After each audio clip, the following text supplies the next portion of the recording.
আমরা ছেলেদের নিয়ে একটু গার্ডেনের ভেতরে গিয়েছি, নিজেরাই একটু পার্টি করব নিজেদের মতো করে।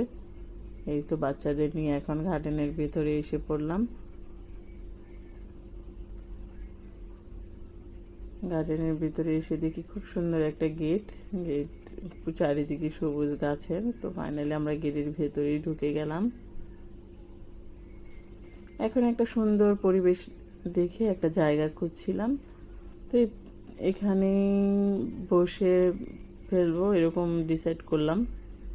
বেশি দূরে যাব না, কারণ আবার যখন আমাদের সব কিছু নিয়ে আবার গাড়ি এখানে যেতে হবে তখন একটু দূর হয়ে যায়। তো ফাইনালি আমরা এখানেই ডিসাইড করলাম, এখানেই বসে পড়লাম। তো আমরা সন্ধ্যার সময় গিয়েছিলাম, 7টার সময়।